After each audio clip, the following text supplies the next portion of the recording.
welcome to You Didn't Get the Memo. I'm your host, Gloria Bailey Ray. And as always, we have a fantastic show for you, and I'm so happy that you decided to join us. Listen, You Didn't Get the Memo show is about providing you, the viewer, with relevant, fact based mainstream information to help you be informed and to make informed decisions. There is always something for everyone that is watching the show. I guarantee it. You will come away and say, I didn't know that. And as usual, today's show is being brought to you by the Chronicles of Blue, who is an avid supporter and sponsor. Now, Facebook, YouTube, LinkedIn are all airing You Didn't Get the Memo show live. But also, I want to say hello to all of my followers and those of you that are around the world. We are not only national, we're international. And by the way, London, UK, I got you. I feel you from last week. So thank you so much for tuning in.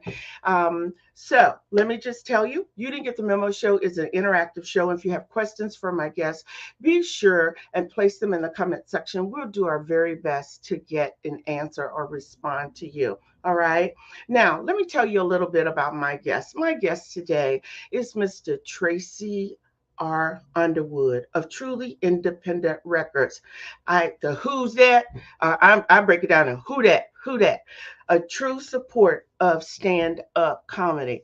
Now we're going to be able to talk with Mr. Tracy today about what it is that he does. And some of you, I see a lot more youth, young people, and even some older people who are really getting into the entertainment business. So you might want to turn up that bell tone hearing aid so that you can catch everything that my guest is going to be talking about today. So without further ado, I want to welcome Mr. Tracy Underwood. Welcome to the show. What's up, Thank brother? you. Thank you. Thank you for having me. I appreciate everything you do, dude. Appreciate you. Oh, absolutely. It's my pleasure, and I'm excited to be able to talk to you.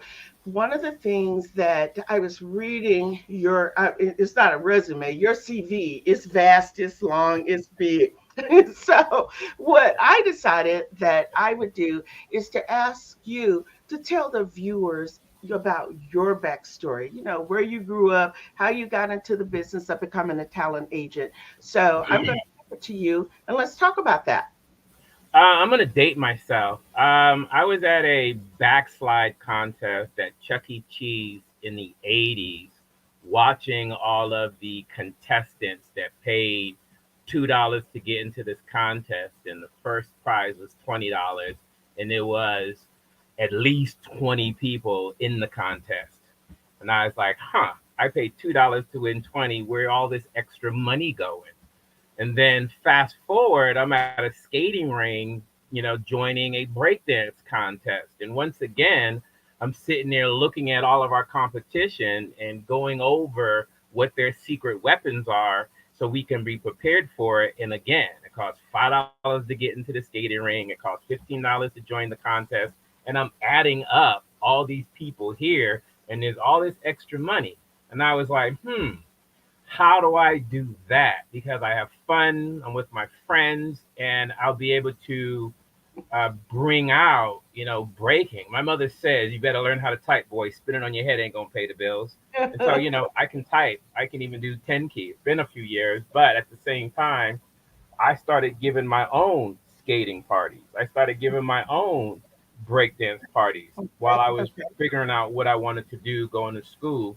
And that was the beginning of the industry itself and me trying to find out how I can make that extra money while going to school. hmm Okay. Well, I think that what you just shared, you just encapsulated a true entrepreneur. True. You basically saw what was happening and was able to embrace that. And kudos to you for even recognizing that because we see that a lot nowadays. Kids with great ideas, but they're not capitalizing on what's out there and what's available. So you just took it to a whole nother level, right? So Man. I love that. I love that. So now, did you grow up here? Did you say in the Bay Um, Area? no, I moved out to California, Sacramento specifically, in the late '70s. I'm originally from Providence, Rhode Island. So What?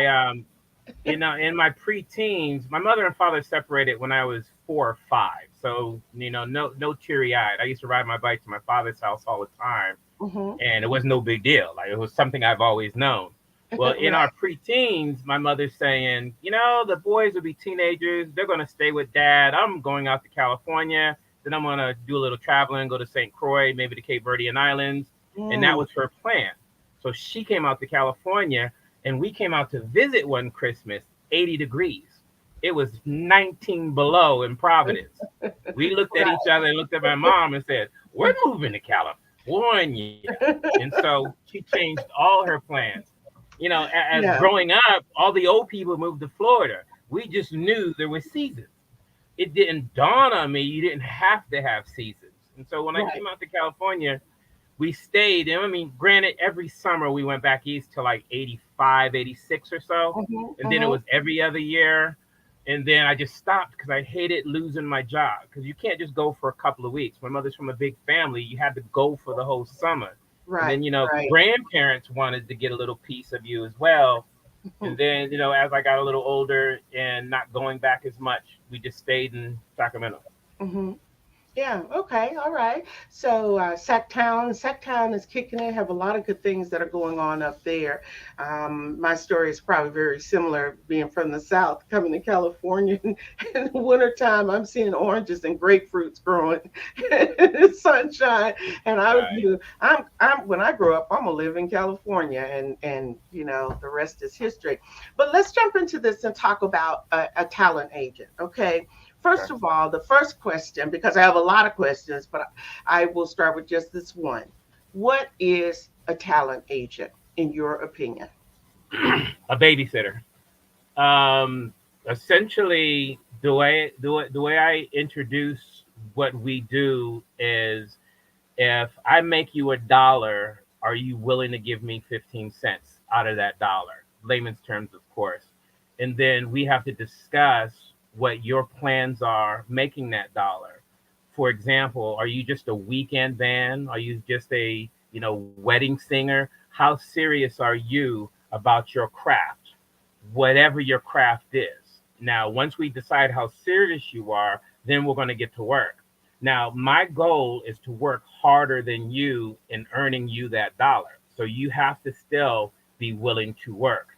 Now, I'm going to decide what's best for you and what's economically feasible for you to earn that dollar. Is it going to the casino? Is it going to local clubs? Is it like back in the day putting a 5-song cassette tape together? What can we do to collaborate in order to generate revenue? And once you generate revenue, then you can start building off of the revenue in your fans. Hmm. You know, back in the day, I used to tell everybody, if you had a dozen CDs, you can sell a dozen CDs.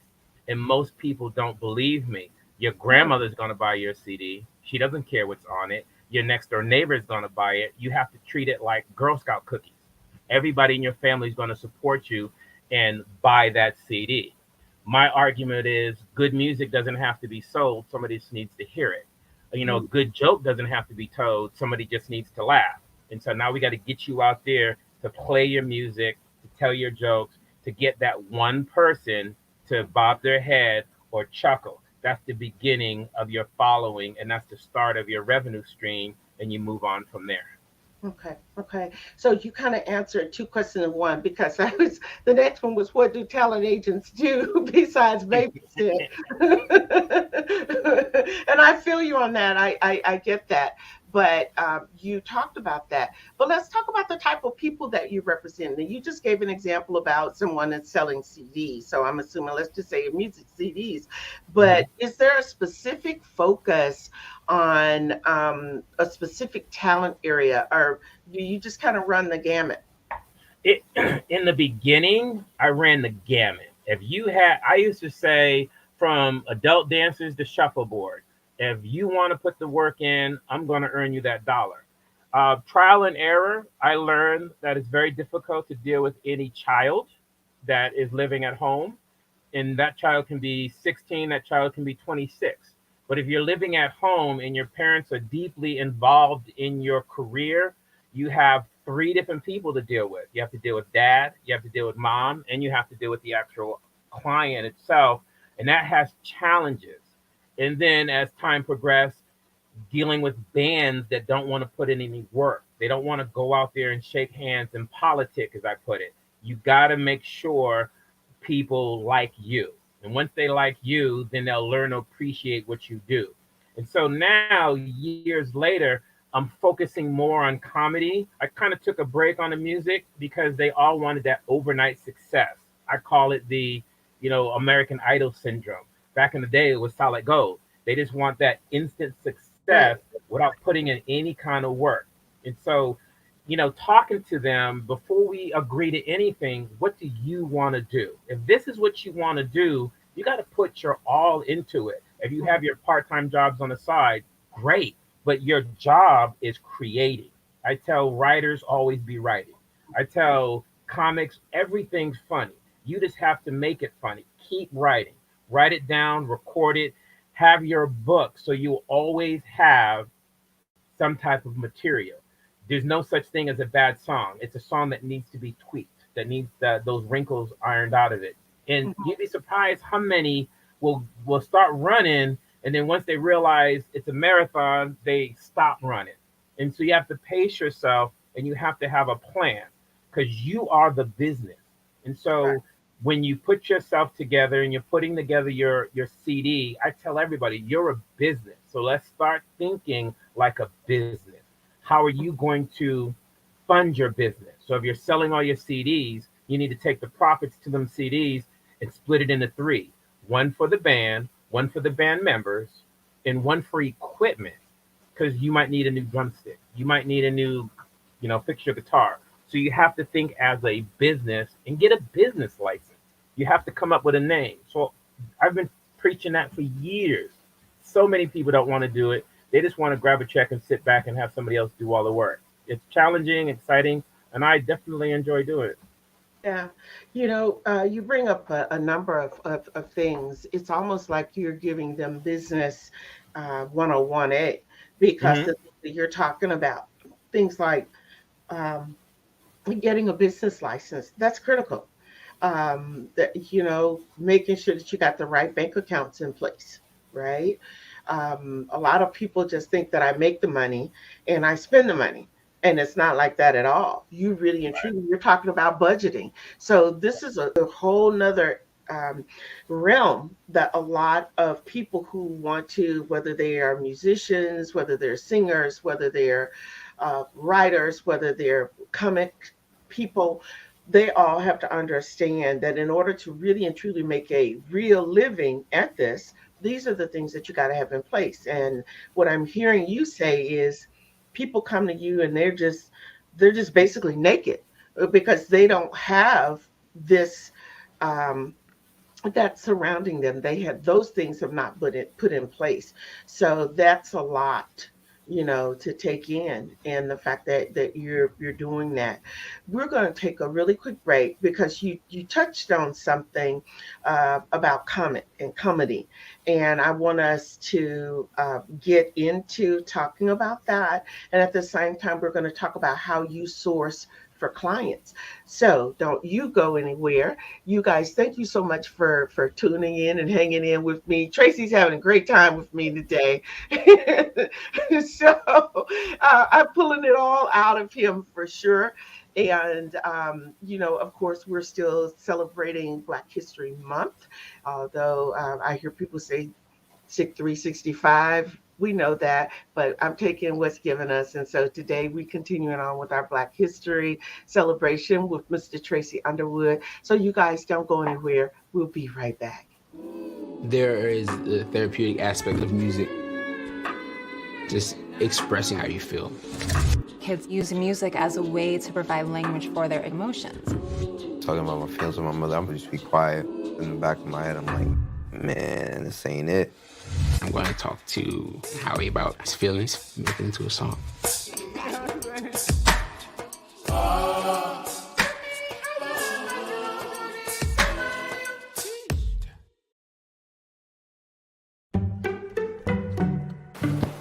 Testing. Why did the girl ask the mushroom to dance? Because he was a fun guy.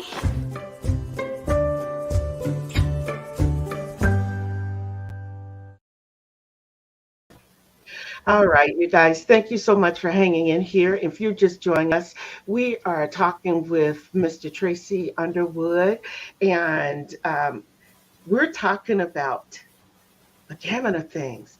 But Tracy and I are going to be talking about his role as an agent. And so before we went to break, he talked about open this door about why comedy, and I want to know that. But before we go there, the question is, how do you source for clients, Tracy? What happens? How does that kind of fall into place? I go to a lot of open mics that I can. I spent time working in comedy clubs, just sitting back and observing and watching the new comics coming up. And then if somebody that I see has something that can be created, like you have all these ingredients in your cupboard, but if you don't know how to put it together to make your meal, you can use some help. And I'll ask them before I do anything, I'll ask, how much time do you have on stage?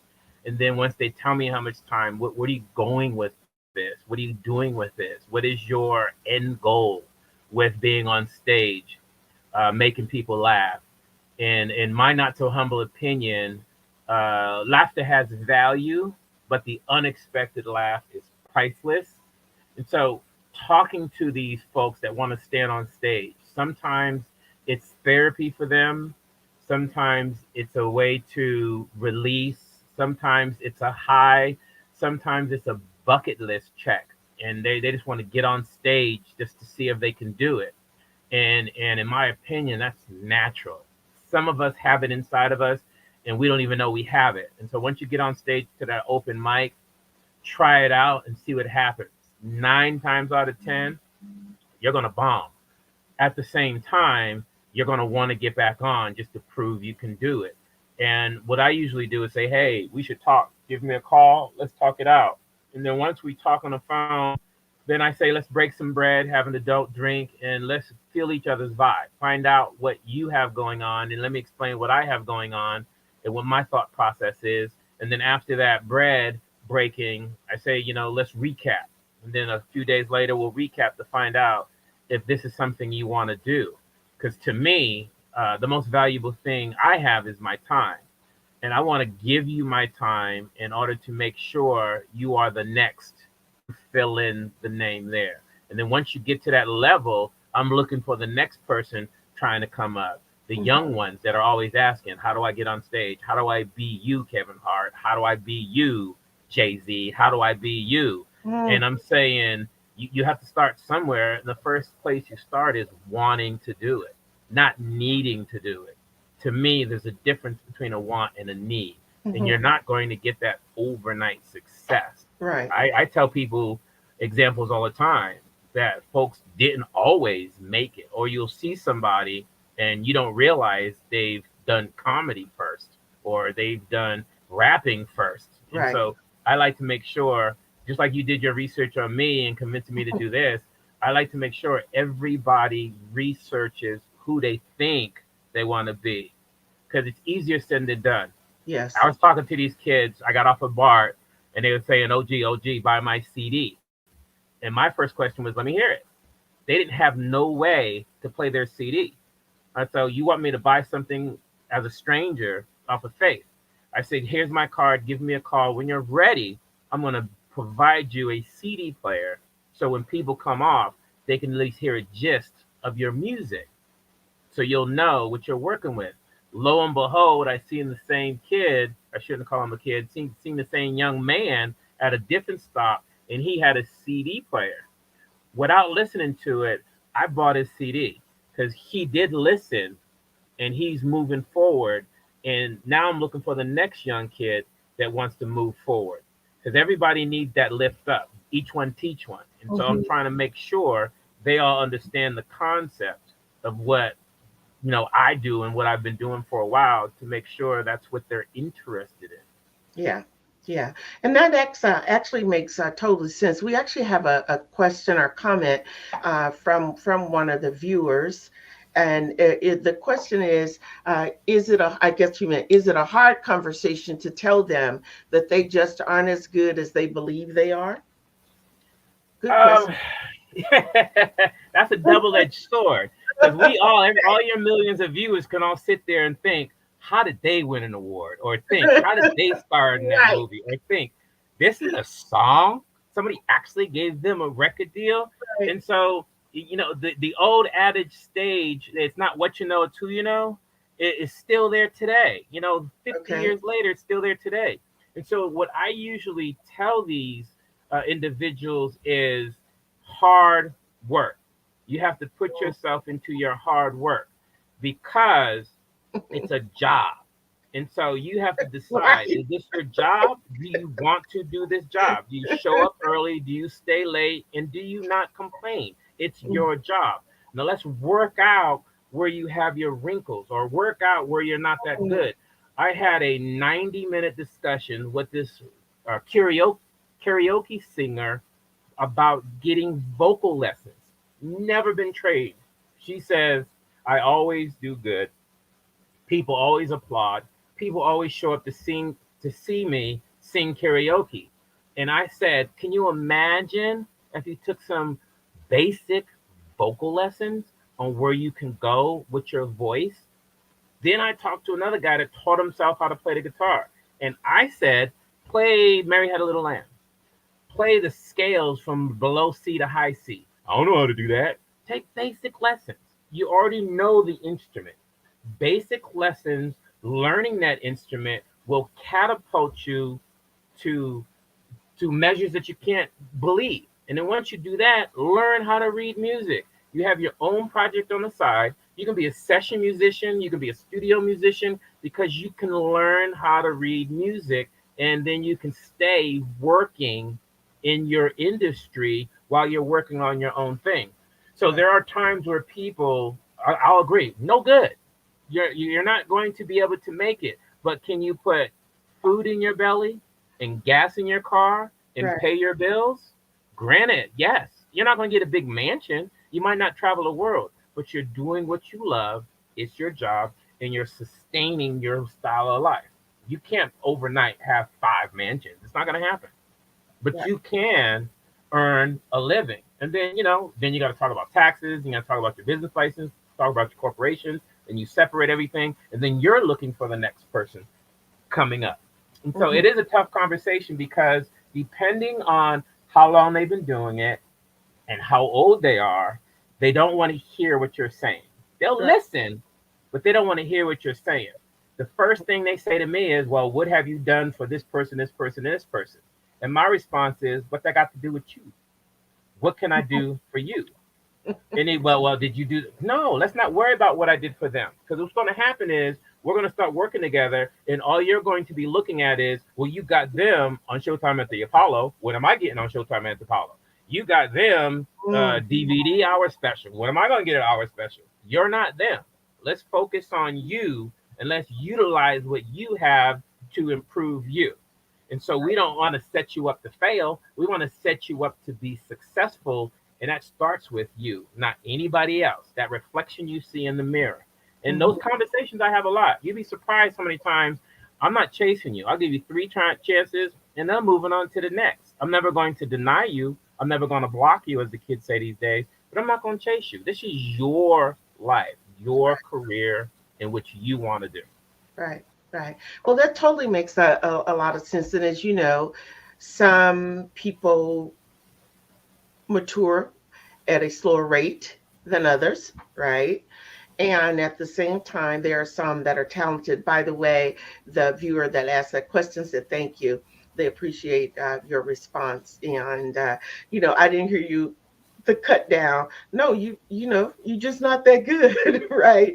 But the way that you encapsulate it, and again, what you're talking about is you see that people have talent. There are a lot of people that have talent, but they don't understand. You and I were conversing before the show went live, and you were amazed at all the questions and things that I had. Well, part of me becoming even better as a host is understanding about my guests, knowing things about my guests, asking questions and pulling out things. I see you laughing, but people want to know.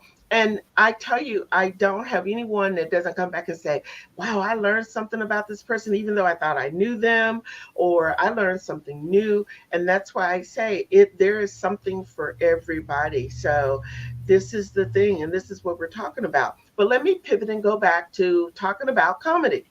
Now, I personally have had an opportunity to go to the comedy club and to see and to interview one of your clients. So let's talk about comedy. Why comedy? I mean, Excuse me. The talk, reason why comedy, because you're dealing with one individual in theory. Let me put up the air quotations, in theory. Is at another time we'll tell a story about dealing with a wife of a comic. But anyway, in theory, you're dealing with one comic. If I get an opportunity for this comic to perform at a festival in Canada, I have to worry about one person getting there.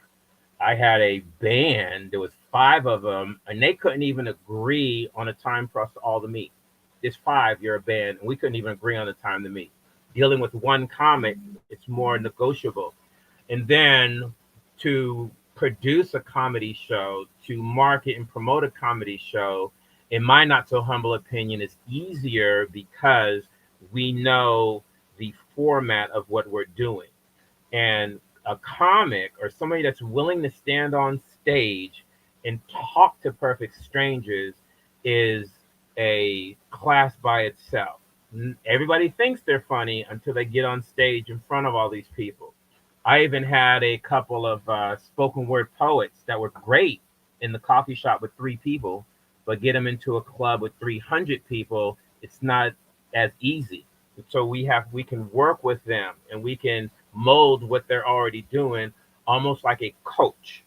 And so when I meet these different comics, when I see these different first time on the mic, only been doing it a year, I want to talk to them. What made you decide to get up on stage and try to make five people laugh? What's your story and why you're doing it? Then once I get that story and figure out why they're doing it, I want to know, are you interested in the world knowing your story? Let's talk about getting you some shows. The more you get on stage, the more you get material, the more you can extend what you're doing. Let's film it. Let's put it on the internet. yeah. Let's see if we can record it and do some type of revenue stream. And Mhm. then that way, that's you, that's your business. And same thing, you need a business license. You're a sole proprietor. You need to set up a business account. You need to have a business name. So when you start getting your paid gigs, they're not writing it to you, Joe Blow. They're writing it to JB Incorporated or however you want to do it. And then you can gradually grow.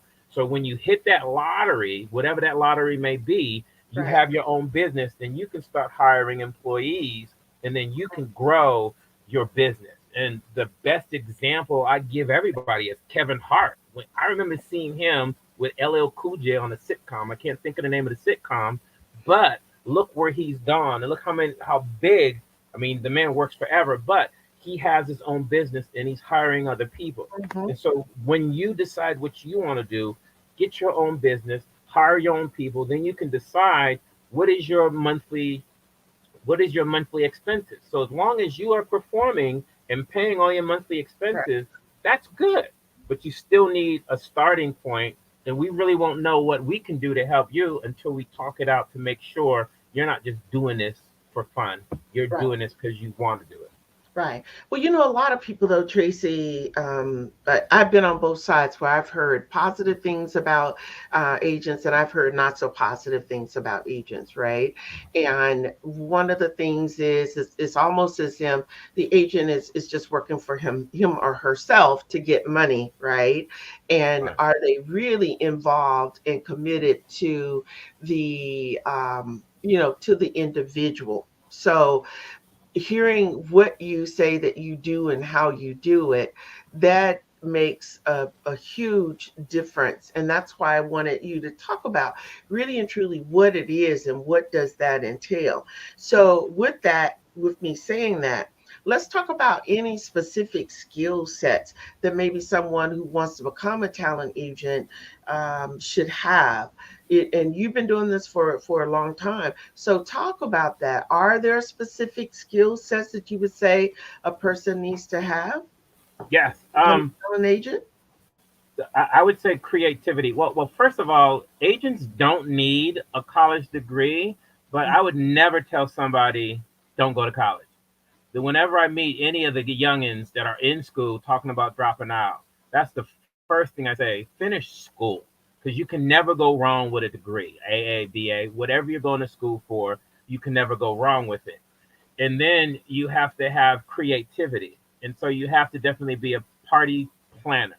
What I usually say is I can come up with a event for 2 people or 2,000 people from inception to completion and staffing. And so a lot of my training and education came from reading. There's many books out there. One of the books I read was All You Need to Know About the Music Business. And that helped me have a concept on all of those agents out there. They're only there when you make it big. The reason why I like to get the youngins, the novices, the first timers, is because I want to prove I know what I'm talking about by watching you grow. Simultaneously, I'm not going to chase you while you're growing. I want to make sure this is what you want to do. So to answer your question, creativity, a lot of patience, and having plan Bs, plural, not plan A, not just plan B. You got to have a lot of different plans to figure out where you're marketing this individual. The best example I can give you is a realtor that's trying to sell a house. He has to know his client and what they need before he brings them to that house. My point is, before I decide to put a show together or before I decide to try to put you on a show, regardless if it's music or comedy, will it work? Is it, what kind of audience are we going to deal with? What kind of demographics is going to be there? And will that help you succeed? And that is where the creativity comes in. That is where the patience come in. And that is where the negotiation comes in and being able to compromise. I booked somebody at the end of the month and I wanted her to do 7 minutes. She texts me today and say I only can do 5. I'm like, okay, what's the problem here? Why can't you do 7? And so we're going back and forth trying to figure out what is her concern. Is she overthinking it? Is there a reason why she doesn't think she can do 7? And her response was she doesn't think the material is ready for 7. She'll just do what makes her comfortable. My response was practice. Perfect practice makes perfect performance. And get out there and try it. You won't know if it works if you don't try it. Lo and behold, that was, it's her decision. I can't tell her to stay on stage for the next additional 2 minutes, but I need to hear why she wants to go from 7 to 5. And the most important thing to a comic is stage time. Right, right. And of course, what that brought up for me is when you and I were talking, you're like, I don't know if I can talk for an hour. And I'm like, oh. I know. My queen said the same thing. Absolutely. And it's just, again, it's just practice, practice, practice, being prepared. And I'm really glad to hear you, really pull that out. At the same time, Tracy, you said what you like, the reason why you like working with, in the realm of comedy with a comedian is one person. For the most part, is one person, right? You have somebody in that ear.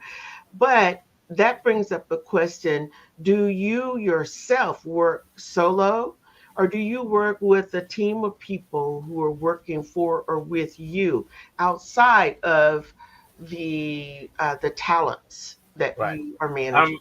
I had pre-pandemic a Okay. group of what I called independent contractors. Okay. And what I did was for example, there was a brand new comedy club in Carlsbad, California. And so I sent a couple down there to go through the whole experience, go to the box office, buy a ticket, grab a seat, order something to eat, look at the club. And then I gave them individual instructions on what I'm looking for at the club. And then I cover all their expenses, and I gave them some pocket change for going down there. So I'll have a gist of what's going on with that club. Now, when I reach out to the club saying, hey, I want to book, when is your avails, who does your booking, I'll have an idea of the club itself. Because I'm from, the Bay Area, and they're in Southern California. They're not going to believe I've been to the club. Now, at the same time, if there's a particular comic I want to see, then I can't go. Same thing. I would send different people to go experience it because they're fans. They enjoy the music, the comedy, and then they'll have a different perspective than I would if I went to the club, because I'm always looking at how I can improve, looking at critiques, looking at what works, what doesn't work. Now, for that average independent contractor, I'll give them a synopsis of what I'm looking for and allow them to fill in the empty blanks on what's there. For example, how long did it take to get your food? How busy was it? And so the length of the time to get the food compared to the length of how many people are there, does it match? I mean, if there's 12 people in there and it takes you an hour to get a hamburger, I like to know that. So that'll help me out. Now, during the pandemic, obviously, I couldn't do any of that. And so a lot of those independent contractors aren't available as much. We're slowly but surely starting to get back to it. And then, I'm sending people that I know different places. This weekend, I'm sending somebody up to Reno to check out a venue that usually doesn't do comedy. And I'm just curious on, is it the venue putting it on? Is it an outside promoter putting it on? What's going on with this particular venue? Because I'm looking at putting together a docuseries about comedy. And I'm trying to put together the pitch. And when I pitch it, I say there's 3 levels of comedy. There's the venue, there's the comedian, and then there's the audience. The venue needs the comedian needs the venue, and they both need the audience. And so I'm focusing on that, and that's what I'm sending people on one-offs, I guess you can call it. Yeah. I think thank you for talking about that, because pre-pandemic, everybody was moving and grooving. We're all doing our thing, right? And then how did you pivot? What did you do to be able to pull things back together?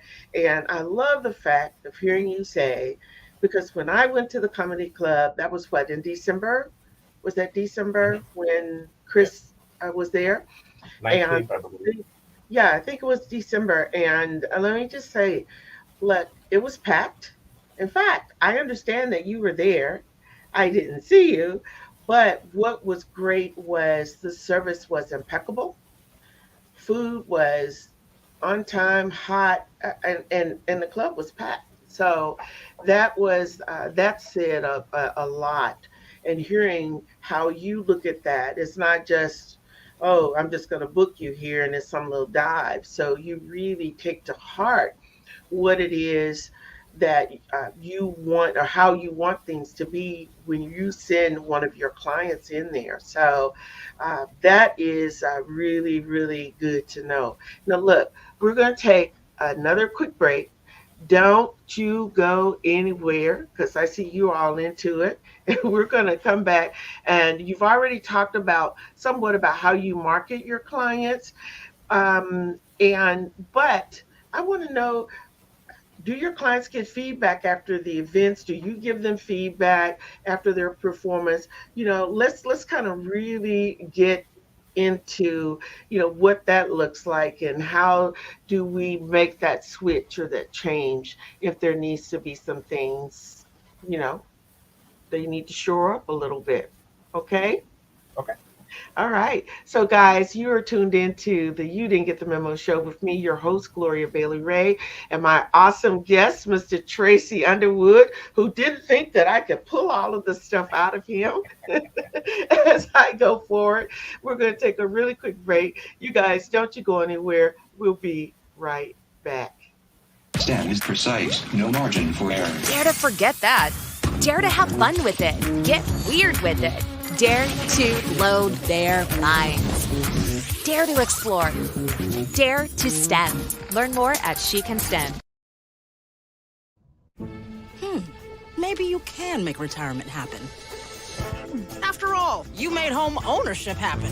Homeschooling yourself on loans, beefing up your credit score. So I'm pre-approved. You were like, yes! Sorry. Color coding listings, ticking boxes, and flushing every toilet in a 20-mile radius. Home sweet home. You aced house hunting. Now get the tips you need to get on track at aceyourretirement.org.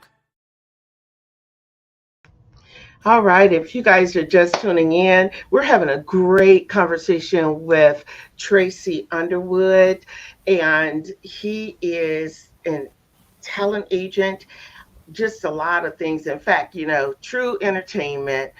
You know what? I really want to hear more about that TRU, true entertainment. But before we went to break, one of the many questions that I have been asking my guests was, talk about the feedback that he has to give his clients after a performance or an event. Do you give them that type of feedback? Is it immediate? Is there a follow-up phone call, text? I mean, how does that work? Look, I'm thinking corporate America, you giving feedback right then and there. So talk about that. It really depends on the client. Sometimes they want immediate feedback, and so if I'm at a show, I try to creep in the back and not be seen. And then once they realize I'm there, they'll come up. What do you think? What's going on? How are you doing? In order for that not to come up, I suggest always record. Regardless if you're doing comedy, doing music, record it. If you can do video, that's even better. And then that way you can all sit back. And if you want me to be there, let's sit back and watch it together and talk it over like watching film of a football. When you do your filming and you're watching what's going on. And then if I'm there and they want feedback, instant. The most feedback I give to comics is if you're not quick, don't talk to the audience. I know you want to talk to the audience. Don't talk to the audience unless you can deal with you're talking to the person downstage left and the person upstage right is answering the question. Now you have two conversations going. How do you deal with that? If you can't tell one of them to be quiet politely, we are talking comedy. Now you just opened the Pandora's box. And most of the time you have a limited amount of time on stage. And now you just wasted 2 of your minutes, And so those are the things. And then when you don't get a laugh, a lot of times comics will say, oh, I'm not going to do that no more. And my response is, you got a reaction.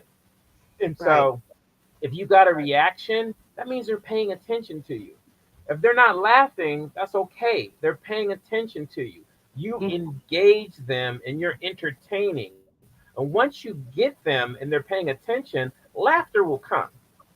When you're dealing with an audience and you get one laugh, perform to that one laugh, because that's why you're there. Perform to that, engagement. Perform to somebody reacting to what you're saying and what you're doing. Sometimes that doesn't work because there's other comics around. And the worst thing, in my opinion, you can do is to get an opinion of one of your competitors. I know you want to be friendly. I know you want to listen to what they have to say. Do you, boo? Do you? And so that way you'll have a better understanding of what works for you and what doesn't work for you by doing you. That's the best way I can put that.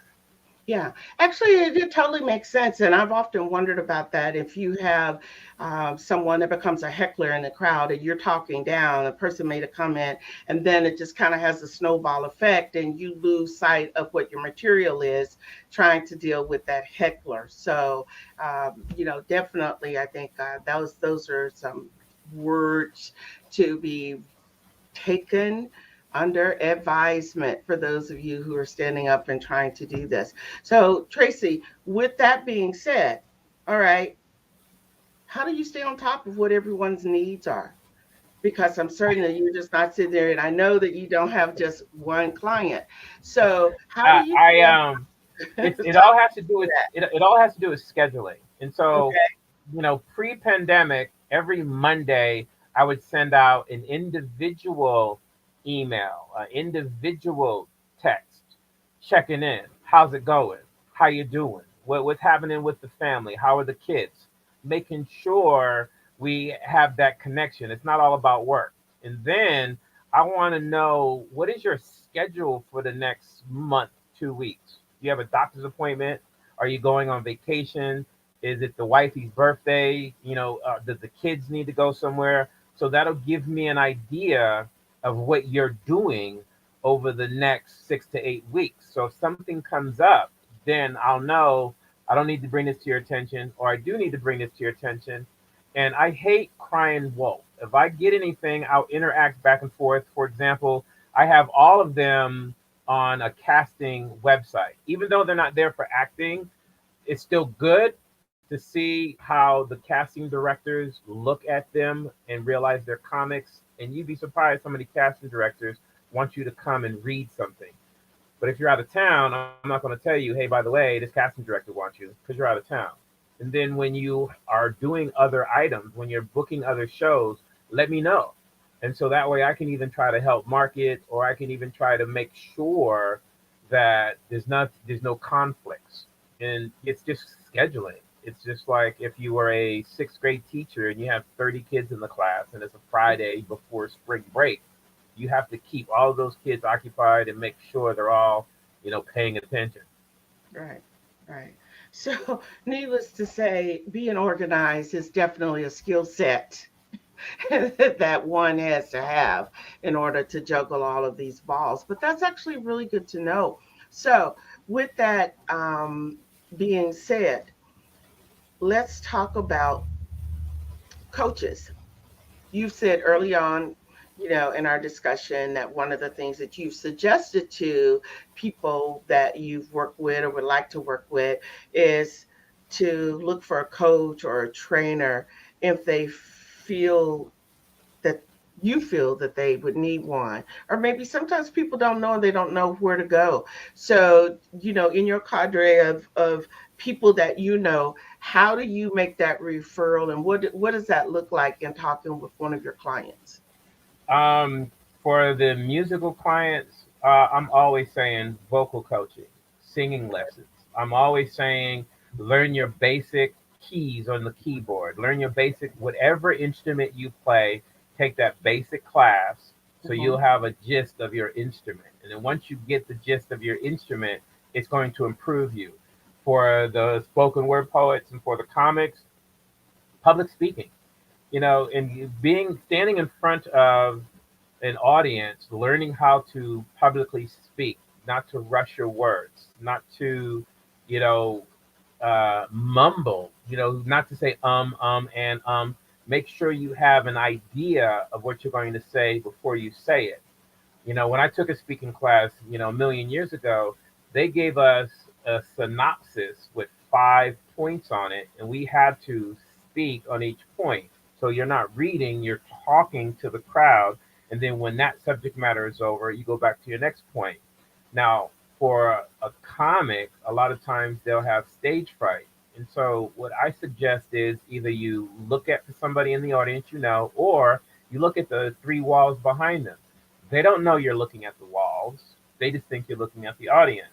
And those types of pointers in training is definitely useful. Improv classes are useful just so you can get an idea of what the subject matter is, get an idea of how to banter, and then having the ability to talk.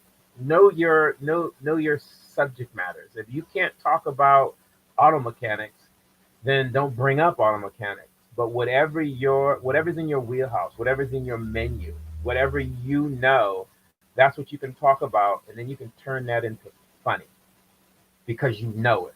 And then if you decide you want to approach the audience with it, and that way it'll help you. Right, right. So, Tracy, in your industry, how do you stay abreast of trends?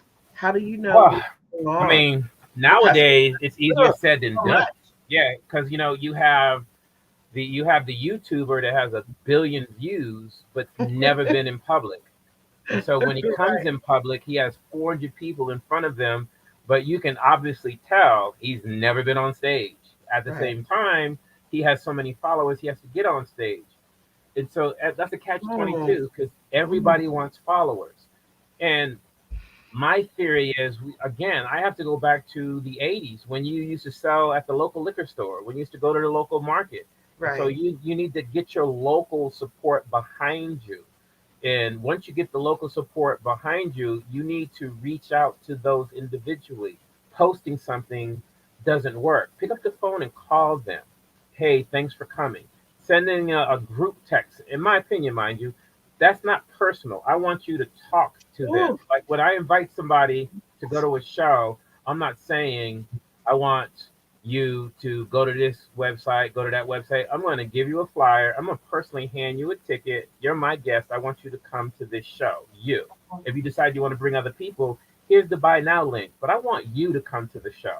And so I try to encourage everybody that gets off stage, have something to hand out. I know we're a digital world. I know we're a following world. But if somebody's leaving, they don't know who you are, and you hand them something, they're going to put that in their pocket. They're going to take a picture of it, but they're going to have something to keep, to know they come from you. And then when they reach out saying, "Hey, I was at your show," you're going to say, "Well, I don't remember, but you handed me."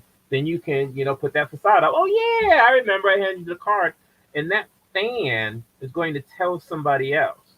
And right. then once they tell somebody else, it's going to gradually build, and they will all support Mhm. and follow you. And that's what you need to have a successful record industry.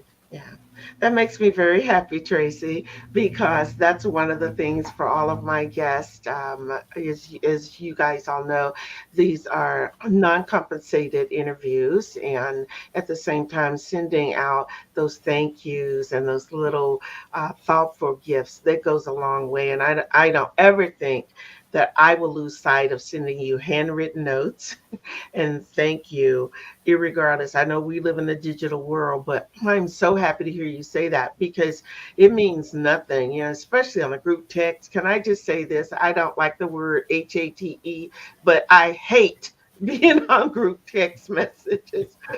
So, so send me something personal, make me feel special. And Right. I think that that's really important. And that's the point that you're trying to make.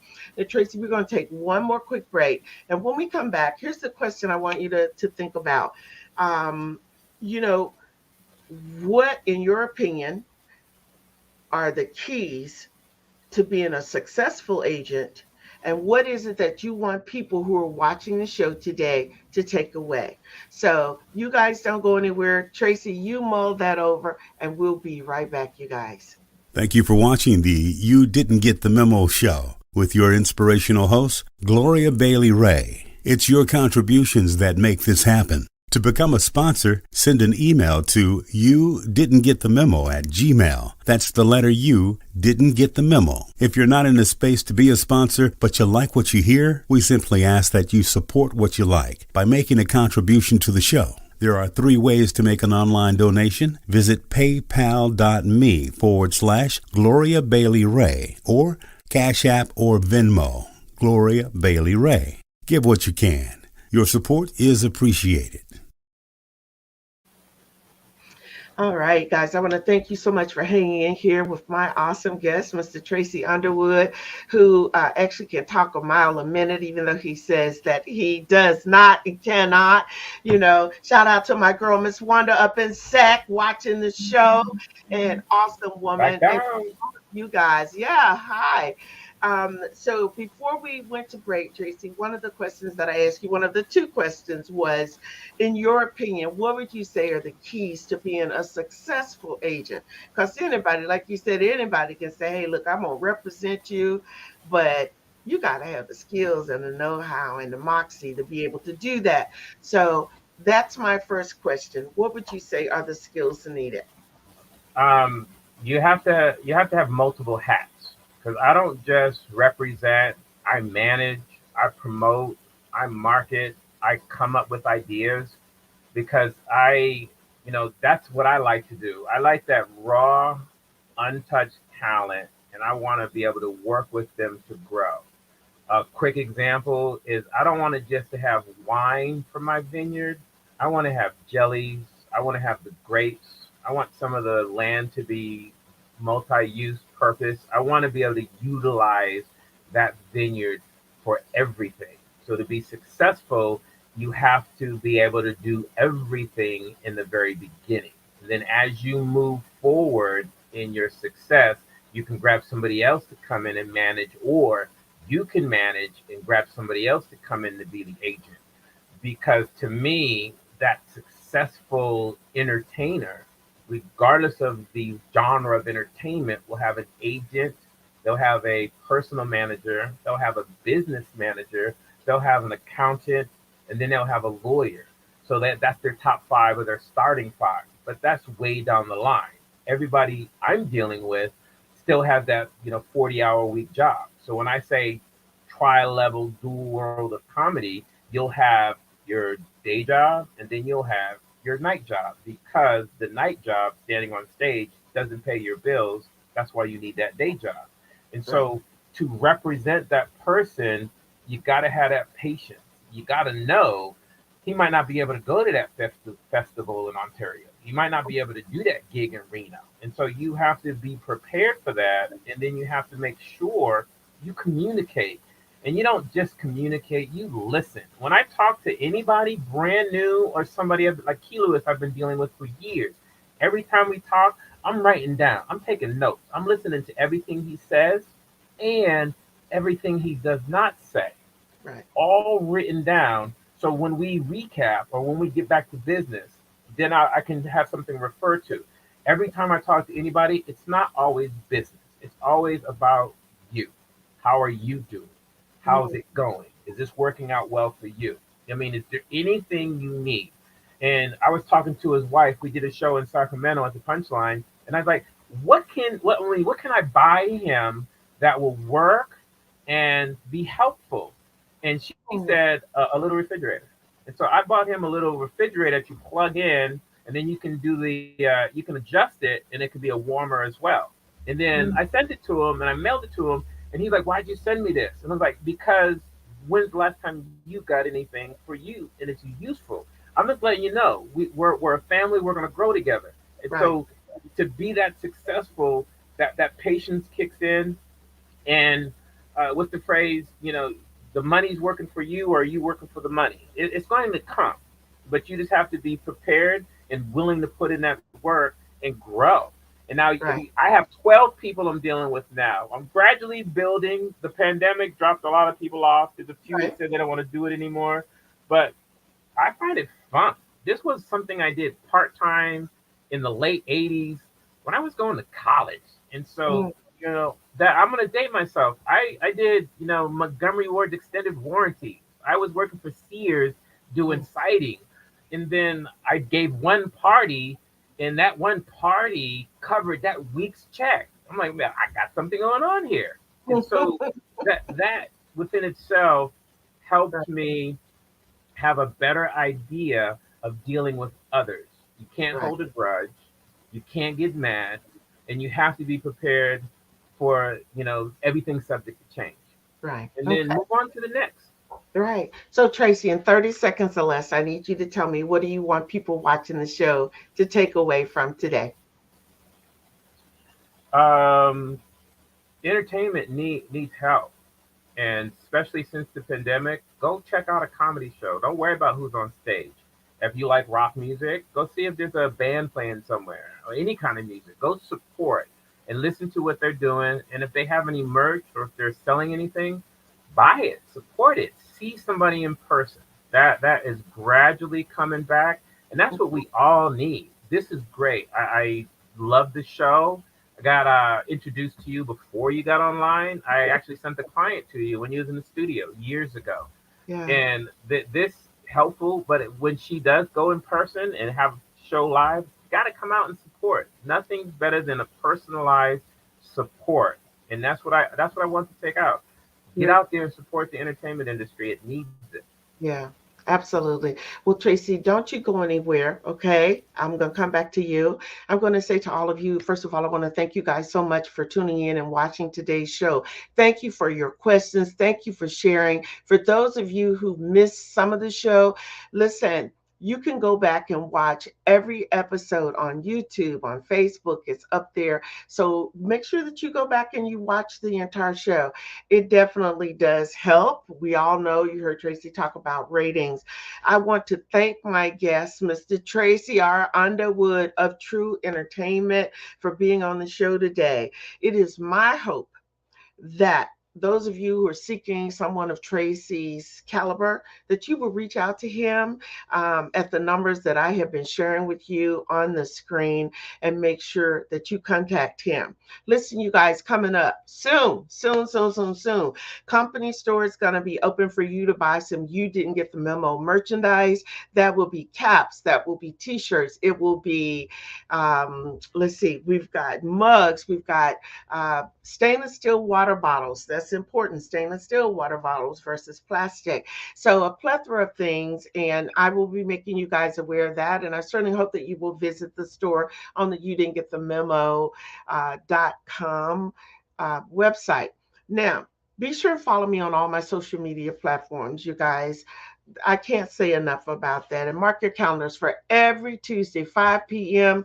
We are on, we are live. And as I said, we are all over. We are international, we're nationally.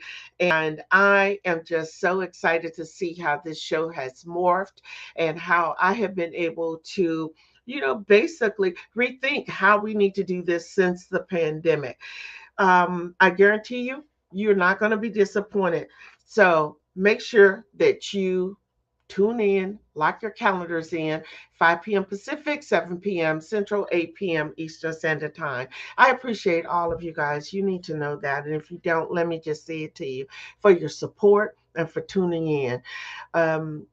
It's always been a blast. And as I always say, if you didn't take anything away from today's show, then it's really you who didn't get the memo.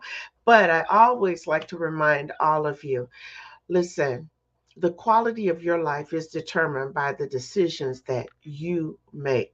I want you guys to have a wonderful week. Give thanks for all your blessings. Stay safe. And always remember, guys, pay it forward. I'm your host, Gloria Bailey Ray. I'm out until this time next week.